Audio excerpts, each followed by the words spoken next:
Assalamualaikum Sana, jumpa lagi di program kita Kaba Pade sore ini. Dengan saya Feby dan saya saat ini ditemani dengan Bang Tueflay atau biasa kita kenal dengan nama Bang F.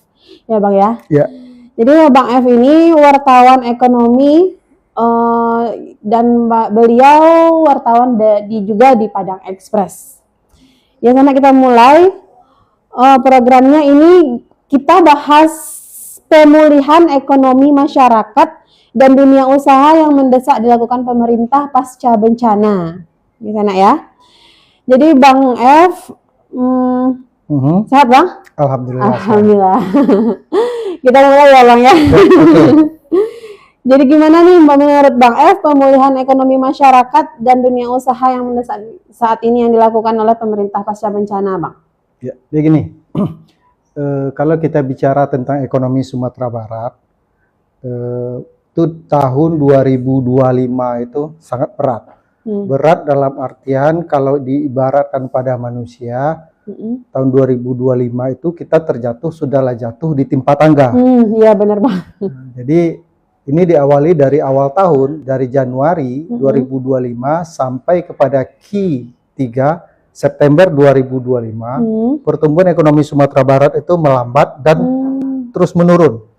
Sehingga secara peringkat Sumatera Barat itu yang semula selalu berada di atas 10 besar, di angka 10 besar nasional pencapaiannya, dan beberapa tahun sebelumnya selalu berada di atas pertumbuhan ekonomi nasional, 2025 justru melorot. Q2 Juni 2025 pertumbuhan ekonomi Sumatera Barat itu berada peringkat 10 terbawah di Indonesia.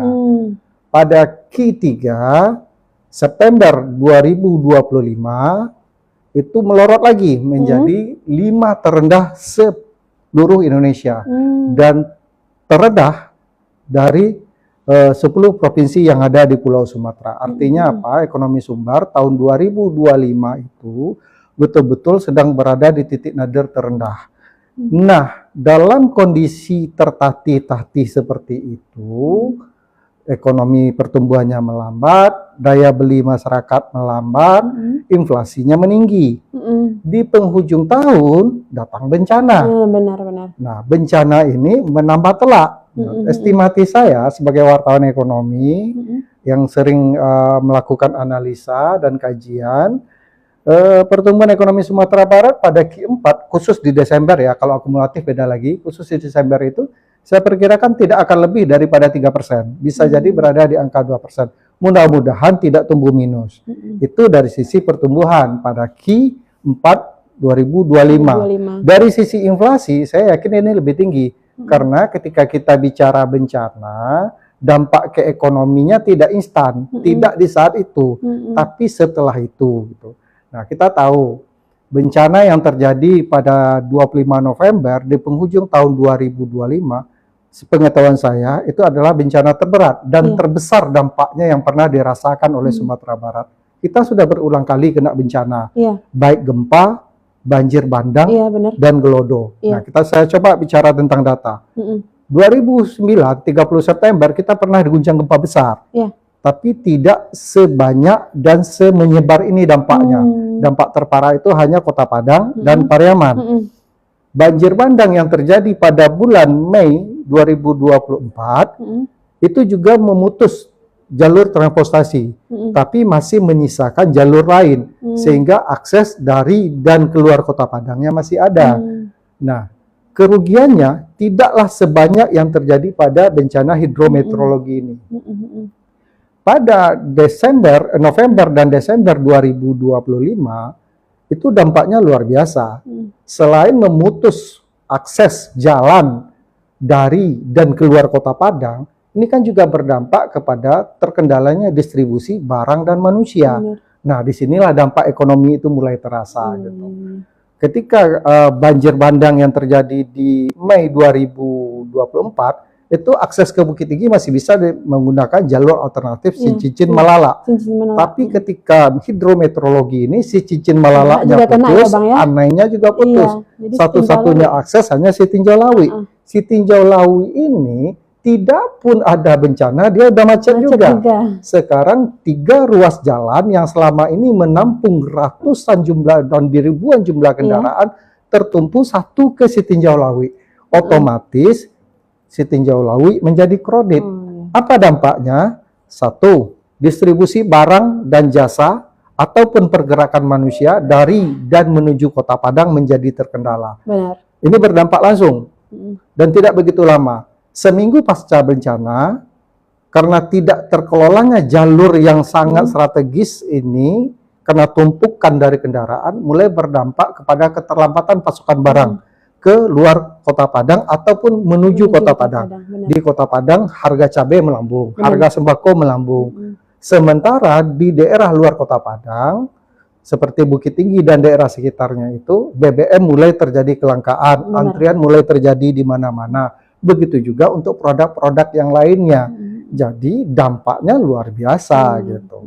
Nah, terus bagaimana ke depan? Apa yang harus dilakukan oleh pemerintah daerah ke depan supaya ekonomi ini pulih? Berarti ini apa strateginya apa strateginya? Apa strategi? Untuk memulihkan ekonomi ini kan tidak sederhana, tidak seperti membalikan telapak tangan.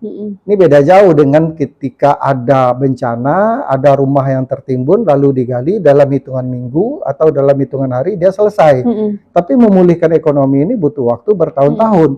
Contoh, ketika COVID melanda Indonesia termasuk Sumatera Barat di tahun 2019 dan 2020, itu sampai 2024 kita nggak pernah bisa bangkit untuk memulihkannya.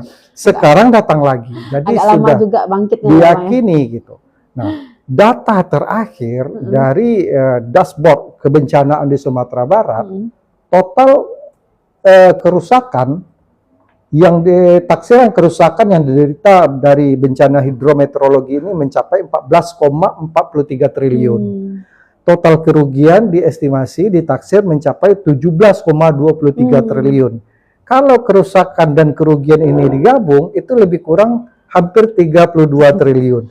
Itu kerugian kita? Kerugian yang diderita oleh masyarakat Sumatera Barat, khususnya bencana hidrometeorologi yang terjadi di 15 kabupaten dan kota di Sumatera Barat. Luar biasa ini, angka ini. Benar. Angka ini kalau di kerusakan dan kerugian ini ditalangi dengan APBD, seluruh APBD Sumatera Barat dipergunakan untuk ini habis nih. Nggak bisa bayar gaji pegawai, nggak bisa apa-apa. Semua dana itu dikerahkan ke sana, belum akan mampu. Nah, artinya dari sisi dana, Sumbar membutuhkan dana yang besar untuk recovery ekonomi.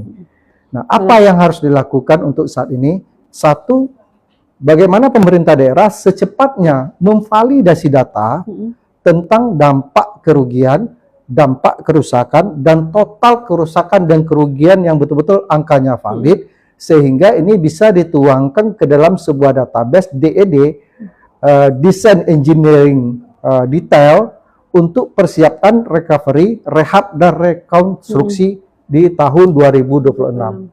Nah, sebetulnya pemerintah kalau menurut saya sudah mulai lah ya, sudah mulai memahami langkah-langkah ini dengan baik. Buktinya mereka menskala prioritaskan ANAI. ANAI ini memang denyut nadi. Makin lama ANAI ini terkendala, makin rontok ekonomi. Ekonomi Sumatera Barat itu sebetulnya tertumpu pada 3 wilayah. 1 Kota Padang, 1 lagi Bukit Tinggi, 1 lagi 50 kota. Nah, Kota Padang sebagai ibu kota provinsi, kota perdagangan dan pendidikan memegang peranan sangat penting karena ini pusat pemerintahan. Bukit Tinggi itu daerah pariwisata dan perdagangan. Sementara Payakumbuh adalah daerah perdagangan dan sentra peternakan dan pertanian. Nah, semuanya ini terkoneksasi melalui jalur ANAI. ANAI ini terkendala. Dengan buka tutup ini saja, kemarin kebetulan ya, saya kasih contoh. Kemarin saya mengirimkan sebuah barang dari Bukit Tinggi. Kebetulan istri pesan. Kirim barang dari Bukit Tinggi. Dikirim jam 2, nyampainya jam 11 malam. Kenapa? ANAI itu kan buka tutup. Baru dibuka kembali pada jam 5. Otomatis kendaraan sudah menumpuk, macet lah gitu. Jadi dampaknya sangat besar. Nah, upaya yang harus dilakukan adalah 1, validasi data tentang kerugian dan secepatnya menuangkan dalam DED supaya ini bisa menjadi pelaksanaan rehab dan rekon pada tahun 2026. Itu yang pertama. Lalu yang kedua, sumber dana. Nah, pemerintah daerah dipastikan tidak akan mampu. Saya yakin ini. Makanya saya berulang kali menulis bahwa bencana yang terjadi di Sumatera Barat, Sumut dan Aceh ini harusnya bencana nasional. Tapi saya nggak tahu lah apa dasarnya pemerintahan pemerintahan Prabowo Gibran nggak mau. Mungkin ada pertimbangan teknis yang lain. Menurut saya itu dalam bilik yang lain. Cuman dari kapasitas daerah Sumatera Barat, saya yakin ini tidak akan mampu untuk melaksanakan rehab rekon. Satu-satunya harapan adalah bersandar kepada APBN. Nah, sekarang ada sebentuk garansi dari pemerintah pusat. Dana disiapkan sebanyak 13,2 triliun untuk pembenahan rehab dan rekon. Tapi itu jauh di bawah kebutuhan. Nah, makanya pemerintah daerah harus memaksimalkan komunikasi kepada pemerintah pusat agar dana APBN juga dimaksimalkan penyalurannya untuk rehab dan rekon. Ini kita baru berbicara tentang fisik ya, infrastruktur, sarana pertanian, sarpras dan layanan publik. Belum lagi kita bicara tentang dampak ekonomi bagi masyarakat yang tidak terdampak langsung. Oh, iya, ini benar. baru yang terdampak langsung yang 3,2. Iya. Yang tidak terdampak langsungnya lebih luas. Oh, berarti maaf Bang, ini yang 32 triliun tadi, Ya, itu untuk yang terdampak saja. langsung. Aduh, iya. Misalnya jalan yang putus, Iya, benar. jembatan yang hanyut, yang rusak atau patah, sekolah yang hancur, lahan pertanian yang hancur, itu baru taksiran terhadap yang terdampak langsung. Yang tidak terdampak langsung itu jauh lebih banyak. Nah, contoh, salah seorang kreditur bank, nasabah bank, dia mengambil kredit. Lalu dalam perjalanan karena melambatnya pertumbuhan ekonomi, turunnya daya beli, berdampak kepada penjualan mereka sehingga cicilan mereka kepada bank mulai agak tersendat-sendat, tapi masih tetap lancar. Tapi begitu masuk dengan bencana, walaupun dia tidak terkena bencana, tapi karena pasokan barangnya, jasanya yang terlambat dari Kota Padang ke Bukit Tinggi atau sebaliknya, menjadi omset mereka menurun. Omset mereka menurun berdampaklah kepada mereka mulai gagal bayar. Istilah orang di perbankan, yang nasabah itu dulu batuk-batuk, begitu ada bencana langsung jatuh sakit. Nah, pemerintah memang sudah menerbitkan regulasi. Ada namanya restrukturisasi. Restrukturisasi untuk pembayaran kredit-kredit pada dunia atau industri keuangan, baik pada bank atau leasing dan lain-lainnya. Cuman itu kan tidak sebatas pada posisi itu. Harus ada trigger, harus ada stimulan dari pemerintah yang mampu mendorong lagi pertumbuhan ekonomi. Makanya langkah prioritas itu adalah satu, menyambungkan kembali akses yang terputus, baik di jalur nasional, di jalur provinsi, ataupun di jalur kabupaten dan kota. Itu yang pertama. Lalu yang kedua, merecovery sentra-sentra ekonomi. Contoh, masyarakat yang berada di Malalak dan Palembayan, Lubuk Alung dan sekitarnya itu, atau di kawasan Batu Busuk, atau di mana lah gitu ya. Tapi mungkin saya ambil contoh yang sederhananya, seperti di Palembang dan Malalak. Itu yang terdampak itu kan kawasan pertanian. Iya, benar. Kawasan pertanian ini cukup luas, masyarakatnya rumahnya hanyut, tanah dan sawahnya hanyut dan tertimbun, akibatnya mereka gagal panen. Mereka gagal panen, tentu mereka tidak dapat pendapatan. Nah, kewajibannya bagaimana? Ini juga harus dipikirkan. Artinya 32 triliun itu tidak cukup. Itu hanya untuk infrastruktur. Bagaimana dengan jaminan kehidupan mereka? Masyarakat yang terdampak langsung ini, masyarakat yang terdampak langsung ini kalau dibawakan ke dalam Undang-Undang Dasar 1945, Undang-Undang Dasar, ini masuk kategori fakir miskin.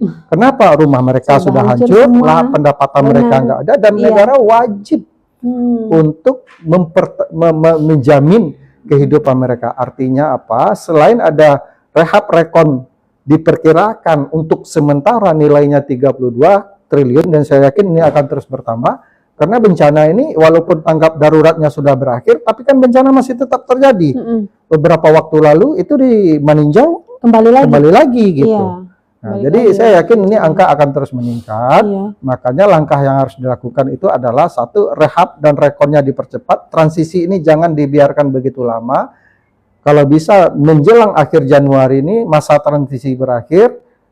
Di Februari sudah harus masuk ke rehab dan rekon. Itu yang pertama. Yang kedua, tantangan terberat berikutnya di 2026 itu Februari masyarakat sudah masuk kepada Ramadan. Benar, benar. Kita tahu Ramadan kebutuhan konsumsi masyarakat, kebutuhan masyarakat untuk makan dan minum serta yang lain-lain cukup tinggi. Sementara kondisi ekonomi seperti ini, pasokan barang dan jasa juga masih terkendala. Nah, ini akan menjadi tantangan tersendiri. Maret masuk lagi Lebaran. Ini juga akan menjadi tantangan lagi. Jadi memang perlu langkah cepat, gerakan cepat dari pemerintah daerah untuk melakukan pemulihan ekonomi. Satu-satunya jalan dan salah satunya jalan adalah mempercepat koneksasi agar arus barang dan jasa serta manusia dari dan menuju luar Kota Padang itu bisa kembali normal seperti semula. Minimal jalur utama yang menyambungkan tadi antara Kota Padang dengan daerah penyangga seperti Bukit Tinggi dan daerah sekitarnya. Lebih spesifiknya Anai. Anai ini harus cepat dipulihkan. Benar. Itu langkahnya gitu. Nah, kalau untuk dunia usaha, ini kan ibaratkan telur dengan ayam nih, sulit juga kita mengapakannya. Tapi yang jelas untuk dunia usaha ini kan sifatnya dia lebih rasional. Ketika dia melihat kondisi pasar tidak memungkinkan, dia juga tidak akan mau untuk melakukan ekspansi. Yang dilakukannya adalah bertahan. Saat ini bagi dunia usaha bisa bertahan saja itu dan luar biasa. Alhamdulillah, jangankan untuk ekspansi ya, bertahan saja sudah luar biasa. Ini bisa dilihat nanti nih. Ketika kita buka data SPI bank dari OJK, itu nampak itu. Bagaimana likuiditas itu mulai menurun. Artinya apa? Masyarakat Sumatera Barat beberapa bulan ini, bahkan beberapa tahun ini, khususnya 2025 itu lebih banyak menggantungkan hidup pada tabungan untuk bertahan hidup karena pendapatan seret, omset mereka menjadi turun, kebutuhannya tetap ada, akibatnya mereka mengambil saving yang ada artinya makan tabungan. Mantap, itulah istilah teman-teman di dunia usaha. Gimana hidup sekarang? Mantap punya bukan bagus, tapi makan tabungan gitu. Itulah yang terjadi. Nah, yang berikutnya juga terlihat dari data SPI itu bahwasanya kredit itu tidak bertumbuh. Itu menandakan bahwasanya ekonomi di sektor moneter juga tidak bergerak. Ada anomali yang terjadi juga. Ini menarik. Untuk mungkin bagi teman-teman, mungkin nanti saya salah satunya yang akan mendalami ini, nanti akan saya tuangkan dalam bentuk sebuah tulisan. Ada hipotesis yang tidak bisa bertemu dengan kenyataannya. Dalam ilmu ekonomi moneter, ketika suku bunga itu diturunkan, investasi naik. BI selaku bank sentral sudah menurunkan tingkat bunga sudah berulang kali. Tapi fakta di lapangannya terjadi pembiasan, persimpangan. Investasi tidak naik. Buktinya apa? Kreditnya justru tidak bertumbuh. Nah, ini lebih menandakan bukan pelaku usaha yang tidak mau, tapi pasar betul yang betul-betul yang sudah jenuh, lagi lelah, sehingga apapun bentuk injeksi yang diberikan untuk mendorong pertumbuhan ekonomi ini seperti melempar garam ke dalam laut aja, tidak begitu berdampak gitu. Nah, ini memang perlu kajian yang lebih mendalam. Menurut saya, pemerintah daerah Sumatera Barat dalam rehab dan rekon 2025 tidak hanya fokus pada yang terdampak bencana saja. Sudah harus berpikirnya lebih komprehensif ke depan, merencanakan retata ulang dan retata kelola pemerintahan dan infrastruktur untuk beberapa tahun ke depan, jangka panjang. Kita tidak cukup hanya tambal sulam, misalnya kayak Anai putus, lalu disambungkan lagi yang putus. Tidak cukup itu. Kita membutuhkan infrastruktur yang baru, teknologi yang baru, sehingga kita bisa punya pilihan-pilihan dan alternatif yang ramah terhadap bencana. Itu yang kedua. Yang ketiga, yang juga yang perlu disiapkan oleh pemerintah adalah betul-betul tegak lurus dengan aturan gitu. Yang terjadi pada hari ini, apakah daerah yang terdampak bencana ini adalah daerah zona hijau? Tidak. Yang terdampak itu zona merah. Kenapa dibiarkan gitu? Kenapa dibiarkan masyarakat di sana menempati daerah, menjadikan itu daerah hunian dengan alasan dan pertimbangan keterbatasan masyarakat, padahal itu zona merah. Ingat ya, sungai itu dia punya kelaziman, wilayah yang dahulu, alur yang dahulu pernah dilalui, walaupun ditinggalkannya bertahun-tahun, suatu saat Balik lagi. dia akan balik lagi. Balik. Jadi yang salah di sini bukannya sungai. Benar. Yang salah di sini adalah kita. Kita yang merampas Iya. alur sungainya. Benar. Nah, jadi nggak bisa kita salahkan alam, yang salah itu kita. Kenapa kita salah? Karena kita tidak berdiri tegak lurus dengan aturan yang ada. Harapan kita ke depan, pemerintah daerah betul-betul konsisten. Benar. Zona merah ya zona merah, Iya. jangan bertoleransi Iya. untuk itu. Jangan biarkan masyarakat Iya. mendirikan bangunan di situ. Begitu juga dengan daerah-daerah hunian yang lain. Ini bukan bicara tentang sungai saja Iya. gitu. Sebetulnya menurut mata saya Iya. ini bencana ini seperti periodik gitu. Kan sudah hampir setiap tahun. Contoh, saya ulang ke belakangnya lagi. Desember 2023 itu letusan Gunung Merapi Iya. berdampak kepada banjir lahar dingin. Iya. Setelah itu terputuslah jalan karena Iya. tersumbatnya jembatan di Kelok Hantu. Iya. Teralihkan, terpaksa orang memutar jalan ke Sici Malala. Benar. Lalu di Mei muncul lagi banjir dan Gelodo. Iya. Artinya hampir setiap tahun tidak tertutup kemungkinan Benar. 2026 ini juga ada gitu. Jangan kalau bisa jangan. Ya, kita berharap lah. Tidak ada Ya. orang yang berharap ada Ya. bencana. Tapi kemungkinan seperti Tapi itu kemungkinan karena udah tetap akan ada. Karena apa? Iklim ini kan punya siklus. Iya. Kalau hari ini, kalau tahun 2025 Sumbar dan beberapa provinsi di Sumatera Barat, di Pulau Sumatera ini sudah terkena oleh bencana hidrometeorologi. Ini tinggal menunggu waktu lagi kapan periode itu akan berulang. Nah, kita ini harus cepat berbenah, mempersiapkan diri agar tidak terulang lagi, tidak terkena lagi dengan bencana gitu. Ini kan kita karena tidak lalai dalam melakukan tindakan pasca bencana.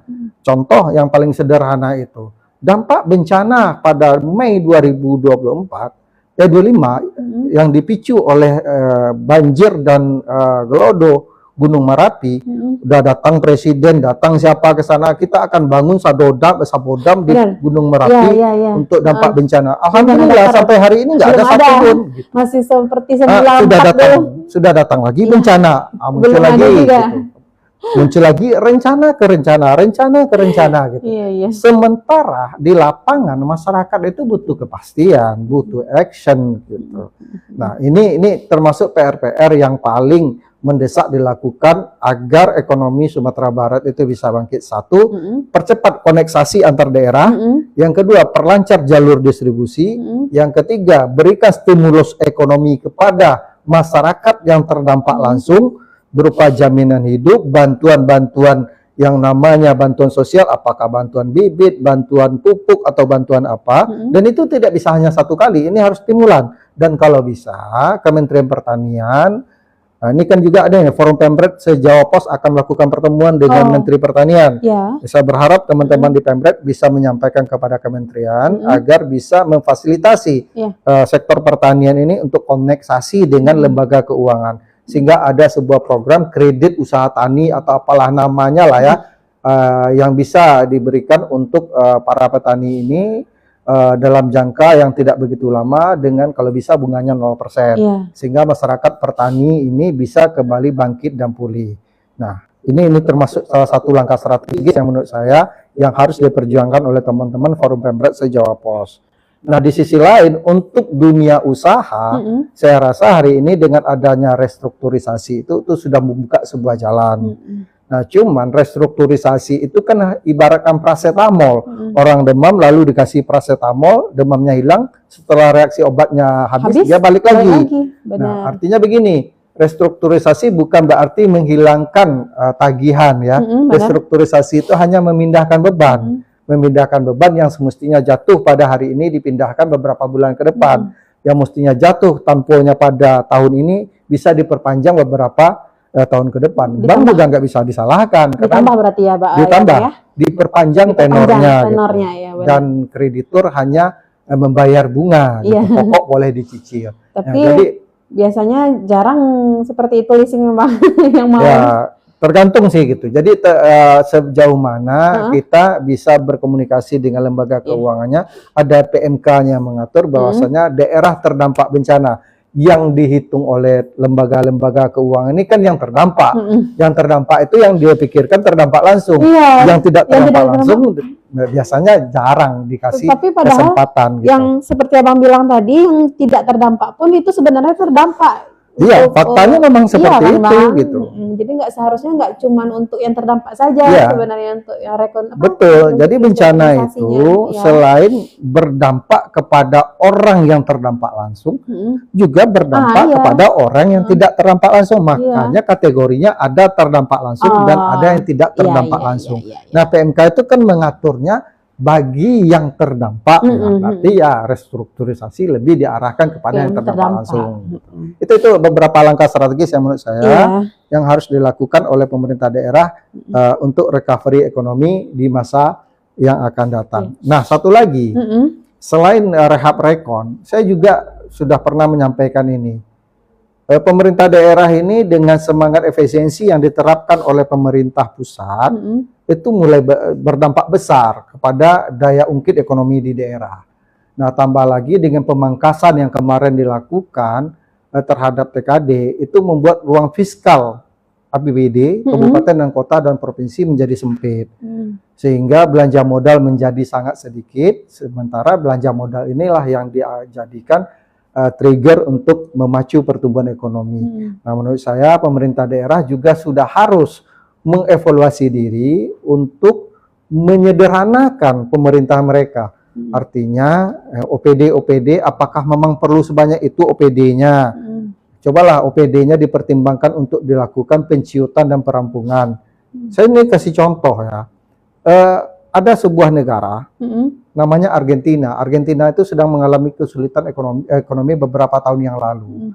Lalu pemerintahnya, presiden terpilihnya Javier Milei melakukan sebuah terobosan dengan menciutkan kementerian dari 25 kementerian menjadi 15 kementerian. Dampaknya apa? Berkuranglah biaya operasional pemerintah. Pengurangan yang signifikan dari biaya operasional pemerintah bisa dipergunakan untuk membuka ruang fiskal belanja modal. Nah, saya berharap pemerintah daerah menjadikan momentum bencana ini betul-betul untuk mengevaluasi diri. Evaluasi diri tata kelola organisasinya dan evaluasi rencana strategis jangka panjangnya gitu. Sehingga dana yang tidak banyak, yang sangat terbatas itu, APBD yang terbatas itu betul-betul tepat guna dan bermanfaat bagi masyarakat banyak. Mungkin itu, Febi. Ya. Jadi gimana ya sana ya? Banyak informasi daging ini di sana semuanya. Isi yang dijelasin sama Bang Em ini daging semua nih sana ya. Jadi ini Bang, kita bacakan ini komentar sedikit ya Bang ya. Di TikTok kita itu dari @sonialis Bang. Ya. Itu katanya untuk lahan relokasi ini kayak di luar pembahasan kita nih Bang. Iya.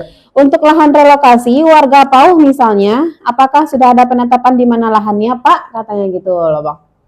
Oke, ini relokasi berarti kan Huntara atau Huntap nih? Ini ada dua. Iya, maaf Bang, satu lagi kita gabung aja ya Bang ya. Dua pertanyaan dari Abang yang dari yang sama pertanyaan. Bang, saya pertanyaan orang yang sama, pertanyaan yang beda. Ini satu lagi.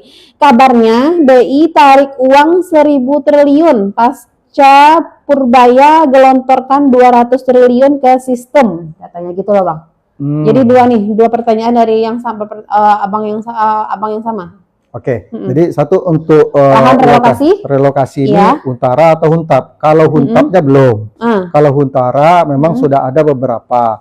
Di antaranya ada yang contoh ya untuk Lubuk Minturun dan di Erapa kan ada yang pindah ke sini nih, ke Rusun. Iya benar. Itu Huntara. Tapi kalau Huntap itu biasanya Pemda akan menyediakan lahan yang betul-betul berada di zona hijau sehingga peluang mereka akan tertimpa musibah lagi di masa mendatang bisa lebih dieliminir. Iya benar. Nah, memang saya pengetahuan kami untuk Kota Padang ataupun daerah lainnya belum masuk kepada lokasi tetap Huntap, baru sebatas Huntara. Ini kan masih dalam masa transisi. Huntap itu nanti masuknya pada masa rehab dan rekon. Tapi saya rasa pemerintah daerah punya kemampuan untuk itu dan pastilah mereka akan memilih lokasi-lokasi yang betul-betul bebas sih tidak ya, tapi setidaknya jauh lebih aman daripada lokasi yang sebelumnya. Ini mungkin bisa si penanya tadi bisa mencari informasinya ke Pemko Padang ke BPBD yang ada di Kota Padang Iya. tentang untuk relokasi korban bencana. Lalu yang kedua terhadap likuiditas. Iya, yang Memang tadi. betul di awal-awal Purbaya itu menjadi Menteri Keuangan, dia menyadari pasar likuiditas di Indonesia itu mengering. Buktinya apa? Suku bunga cukup tinggi. Nah, dalam ilmu ekonomi dasar, ketika likuiditas mengering, itu akan berdampak kepada suku bunga, baik suku bunga dana ataupun suku bunga kredit. Ketika suku bunga tinggi, sementara payback period dan putaran ekonomi ini berat, mana ada orang yang mau. Nah, Purbaya menyederhanakan itu dengan cara memberi guyuran pada likuiditas. Dia salurkan dana menganggur di BI sebanyak 200 triliun ke Bank-bank. bank Himbara dengan Himbara. harapan Himbara bisa mendistribusikan. Tapi bank kan tidak seperti itu. Tidak gampang untuk mendistribusikan kredit. Contoh sederhana, saya aja andai hari ini diberi kesempatan oleh bank untuk kredit, saya berpikir 2 kali. Saya ambil uangnya, mau saya putarkan kemana? Bisa diputarkan apa tidak? Kalau hanya nambah beban, ngapain saya nambah beban? Gitu. Pasar kredit betul-betul dalam saat itu kami lihat jenuh. Jadi guyuran likuiditas hanya bisa membantu perbankan dalam menekan biaya operasional dan beban bunga, tapi belum berdampak kepada ekonomi, terutama pada kredit. Buktinya apa? Ada yang namanya kredit yang tidak tersalurkan karena tidak terserap oleh pasar, itu jumlahnya cukup banyak. Di akhir tahun 2026 itu nilai mencapai 2050 triliun. Angkanya cukup gede. Di situ terlihat tuh bahwasanya bukan pelaku usaha yang tidak bergerak, yang tidak mau bergerak, tapi kondisi yang betul-betul menentukan. Nah, terkait dengan kebijakan Purbaya menarik kembali, ya saya rasa wajar-wajar saja. Orang yang punya dana mau narik, mau diapain gitu. Itu kan dana pemerintah. Tidaklah dana dalam bentuk tetap yang bisa menjadi savingan abadi. Gitu. Jadi mungkin itu terhadap yang ditanyakan oleh netizen. Gitu. Iya, ini juga ada sapaan nih Bang F. Dari Zikriniati. Ya. Bang F katanya Bang. Iya, ya, ini junior saya nih, anak asuh nih. Anak didik nih. Lalu dari Budi Sihombing, narsum the best katanya nih Bang. Oh ya, makasih. Lalu dari Elvi Pade katanya mantap Bang F. Ah ya, ini juga adik-adik kita nih, penggiat pariwisata nih. Iya, yang di Mande nih. Salah satu penggiat wisata nih, wartawan tapi juga salah satu pelaku dan penggiat wisata. Halo Kak Elvi nih, disapa sama Bang F nih, Kak Elvi, Kak Zikriniati. Lalu Bang, kalau pertumbuhan ekonomi kita di Padang karena pasca bencana kemarin gimana Bang? Apakah tadi kalau nggak salah tadi koran kita katanya diprediksi 4% katanya naik. Prediksi ya. Ini iya, BI tadi dia halaman. Oh, ini untuk tahun depan. Iya, tahun ini 2026. 2026. Saya terus terang pesimis. Pesimis. Kenapa? Satu, kita memulai dari minus. Minus dalam artian bukan pertumbuhan ekonominya, tapi infrastruktur untuk mendukung pertumbuhan ekonomi ini berada pada posisi minus, tidak pada posisi nol. Kalau nol itu semuanya normal. Akses jalan terbuka, komunikasi lancar, akses barang dan jasa lancar. Tapi pada hari ini posisinya koneksasi antar daerah tidak lancar. Artinya kita berada pada posisi minus. Kalau saya memperkirakan tahun 2026 pertumbuhan ekonomi masih berada paling tinggi di angka 3%-an. 3,5 sampai 3,7. Itu perkiraan.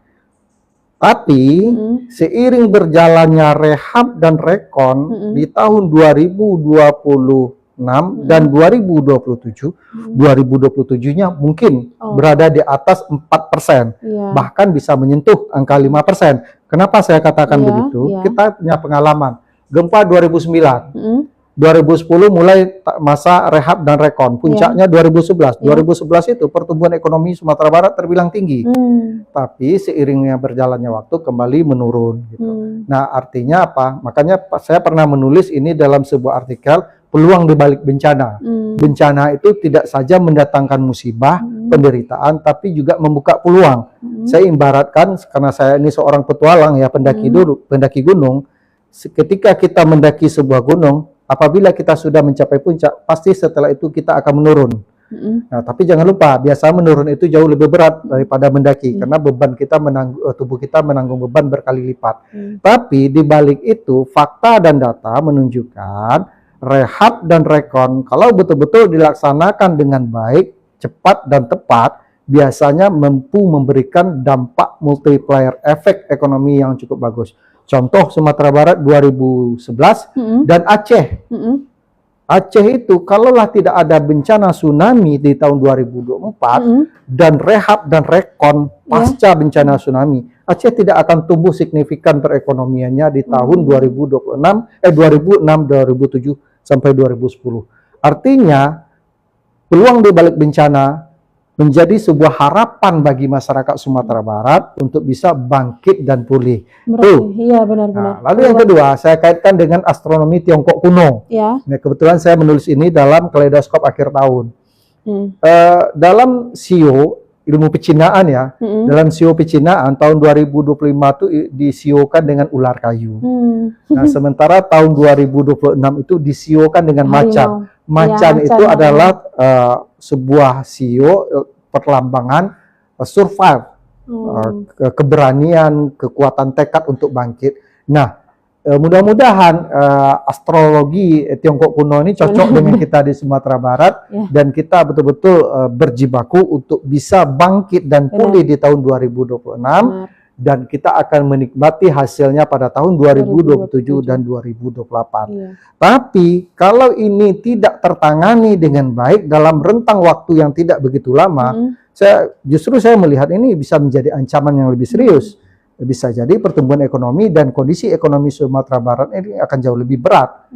Kalau seandainya rehab dan rekon ini tidak berjalan dengan cepat dan tepat. Nah, yang kita takutkan ini pelaksana rehab rekon ini terbelenggu dengan proses administrasi, sementara masyarakat di bawah sudah sangat-sangat membutuhkan sentuhan infrastruktur untuk mempercepat arus barang dan recovery sentra-sentra pertanian dan recovery ekonominya. Memang besar sekali harapan kita pada pemerintah, tidak hanya pemerintah kabupaten dan kota, tidak hanya pemerintah provinsi, tapi kita betul-betul berharap pada pemerintahan yang di tingkat lebih tinggi, pemerintah pusat. Berikutnya, ini yang juga tidak kalah penting dan saya sudah sampaikan berulang-ulang nih. Kita ini di Sumatera Barat memiliki ada 14 anggota DPR, 4 anggota DPD. Saya berharap betul lah para wakil rakyat ini diajak bersama-sama lah, duduk bersama lah gitu. Bentuklah dan jalankanlah kaukus parlemen Sumatera Barat itu untuk memperjuangkan dana agar ekonomi di Sumatera Barat dan pembangunan di Sumatera Barat ini berjalan. Saya lihat ini yang hilang gitu. Pemerintah daerah ini, ya maaf, saya tidak ingin mencari kesalahan ya. Tapi saya lihat pemerintah daerah ini seperti berbilik-bilik saja gitu. Pusat urusan pusat, provinsi urusan provinsi, kabupaten urusan kabupaten. Tidak bisa seperti itu lagi gitu. Kita harus betul-betul berkolaboratif sesuai dengan tagline-nya pemerintah, kolaboratif. Ya maka kolaboratif lah.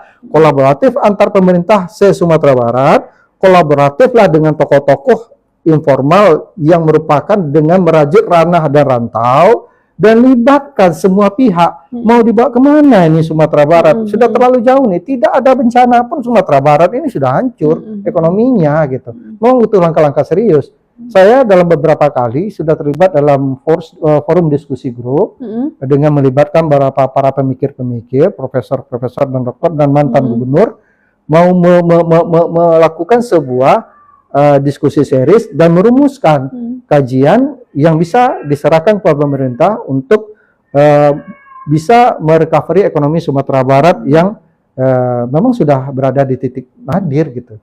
Kalau kita baca datanya, ya terus terang malu kita ini dengan daerah lain. Masa kita di Sumatera Barat ini kemampuan tata kelola pemerintahan dan tata kelola organisasinya kalah pula dengan orang-orang Papua. Malu sekali kita rasanya di orang Sumatera Barat. Tapi sudahlah, karena kita sudah terdampak bencana, kita lupakan itu. Bagaimana kita ke depan bisa lebih kolaboratif bersama-sama, seayun selangkah, ikut satu sakaki, berjuang bersama-sama membangkitkan daerah ini agar tidak terlalu lama terpuruk dari sisi ekonomi dan bisa bangkit menjadi negeri ranah role model bagi provinsi lain di Indonesia. Saya rasa mungkin itu, Feby. Ya. Nah, jadi ini benar-benar daging emang infonya emang lengkap semua nih sana ya. Jadi Bang F ini barusan kita kata Abang bilang kita DPR dan DPD ini berkolaborasi lah ya Bang ya. Harus seperti itu. Ini sarannya dari Bang F, benar berkolaborasi soalnya juga lihat di media sosial Bang. Ini DPD pergi sendiri-sendiri juga, nanti Pemprovnya sendiri-sendiri juga, gitu kan Bang? Jadi Sendiri-sendiri juga, dalam rakor di bulan September 2025, rapat koordinasi antar kabupaten dan kota seluruh Sumatera Barat yang dilaksanakan di Aula Kantor Gubernur Provinsi Sumatera Barat dan dihadiri oleh Bupati dan Wali Kota se-Sumatera Barat, saya sudah menyampaikan ini.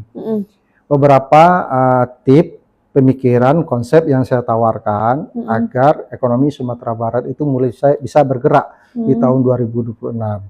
Nah, mudah-mudahan apa yang saya sampaikan kembali di sini memperkuat keyakinan pemerintah daerah atau pihak-pihak yang menonton ini untuk bisa ya seayun selangkah lah gitu. Kita nggak mungkin lagi bicara kanalisasi warna ini dan itu, pemerintahan ini dan itu, nggak dari posisi itu lagi gitu. Kita ini sudah diperingatkan Tuhan dengan bencana, masa harus terkotak-kotak juga lagi gitu. Mari kita menyatukan diri dalam sebuah kolaboratif bersama, berjuanglah, berkorbanlah apa yang kita punya, apa yang kita bisa. Kalau kita bisa bantu dengan pemikiran, bantu dengan pemikiran.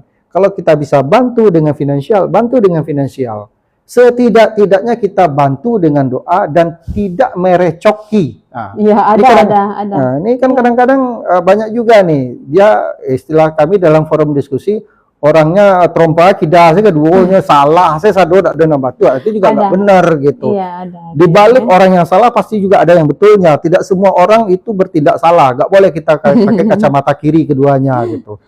Alam ini dan manusia ini selalu memiliki dua sisi, ada kiri, ada kanan. Jadi berkolaboratif lah gitu. Sebatas kritik boleh, tapi mencaci maki dan selalu menyalahkan itu juga tidak boleh. Ya, benar-benar.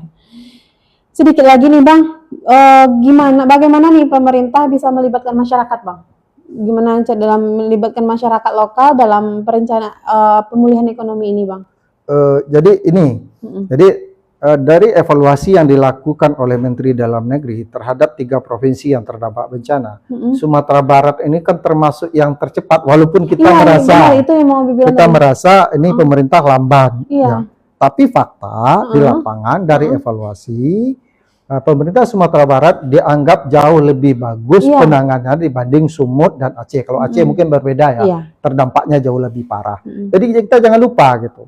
Sumatera Barat ini memiliki kapital sosial yang begitu besar. Benar-benar. Nah, ada namanya dalam istilah kita di Minangkabau, kababayek bebawang, kababuruk bambawan. Begitu bencana terjadi, orang rantau, semua pihak tidak diminta pun mereka akan turun. Ya, buktinya apa? Secara bergelombang bantuan itu masuk ke Sumatera Barat, baik dari orang yang ada di Sumatera Barat sendiri maupun orang-orang rantau yang memberikan bantuan untuk sanak saudaranya. Sebetulnya Sumatera Barat itu memiliki jalur organisasi itu ada 2. Formalnya pemerintah, 2-nya civil society atau sosial. Nah, ini harus kita akui betul belum terkanalisasi, terkelola dengan baik. Nah, itulah gunanya perencanaan-perencanaan yang melibatkan semua pihak. Makanya di Sumatera Barat ini ada yang namanya Tungku Tigo Sajarangan. Kita berharap pemerintah daerah jangan hanya berjalan secara formal, tapi libatkanlah yang informal dan manfaatkan kapital sosial yang banyak, yang kuat di tengah masyarakat. Gitu. Nah, ini termasuk salah satu nilai lebih Sumatera Barat yang mungkin tidak dimiliki oleh provinsi lain. Contoh, ketika gempa 2009, karena hubungan ranah dan rantau waktu itu sangat bagus, ya hanya dalam hitungan hari bergelombang itu datang bantuan dari luar Sumatera Barat untuk membantu masyarakat yang terdampak bencana gempa. Nah, kemarin itu juga sudah gitu, cuman mungkin belum terorkestrakan. Makanya ke depan kita berharap semua pihak, saya sebut semua pihak, baik pemerintah ataupun non-pemerintah, sudah saatnya kita berkolaboratif dalam sebuah gerbong yang sama agar ekonomi Sumatera Barat itu mulai bergerak. Kita ini betul-betul sudah lelah sebetulnya. Kalau boleh kita angkat bendera putih dengan kondisi ekonomi ini sebagai orang ekonomi ya, kita ini sudah angkat bendera putih. Ibaratkan apa, kita ini di Sumatera Barat ini ekonominya seperti masuk ke dalam lingkaran sebuah labirin. Nggak tahu kita jalan keluarnya di mana gitu. Kayak itulah ekonomi di Sumatera Barat sekarang gitu. Nah, supaya kita tidak tersesat terlalu lama dalam labirin ini, perlu kita secara bersama, duduk bersama, dan berpikir secara bersama, dan bergerak secara bersama, agar kita bisa pulih dan bangkit di tahun 2026. Benar. Jadi itu sana ya, pembahasan kita yang judulnya tadi itu pemulihan ekonomi masyarakat dan dunia usaha yang mendesak dilakukan pemerintah pasca bencana. Jadi itu salah satunya tadi kata Bang F, recovery ya Bang ya. Ya. Lalu menyatukan jalan antar daerah berarti ya Bang ya. Menyambungkan kembali koneksasi. Konektif, iya benar. Jadi kayaknya ini kita udah kayak di penghujung acara nih sana. Nggak terasa aja ya sana ya. Banyak nih udah dijelasin semuanya di sama Bang F. Jadi nggak perlu apa nih yang ditanya lagi Ya, karena udah perlu disimpulkan lah. ya itu yang simpel, pokoknya simpelnya itu recovery dan rekonstruksi rekon sama rehab marekon tadi ya Bang ya. Recovery, rehab dan lekon. Benar. Jadi kayak kita sudah di penghujung acara nih sana Bang F. Terima kasih waktunya Bang F ya, waktunya hari ini. Dan besok sana kita bertemu lagi di program kita Kabar Padek Sore, tapi besok pagi juga ada Kabar Padek Pagi sana. Besok setiap Senin hingga Jumat, yang sore ini pukul 4 di TikTok dan Instagram, dan besok dan sampai di penghujung acaranya. Dan assalamualaikum sana, dadah. Makasih Bang F.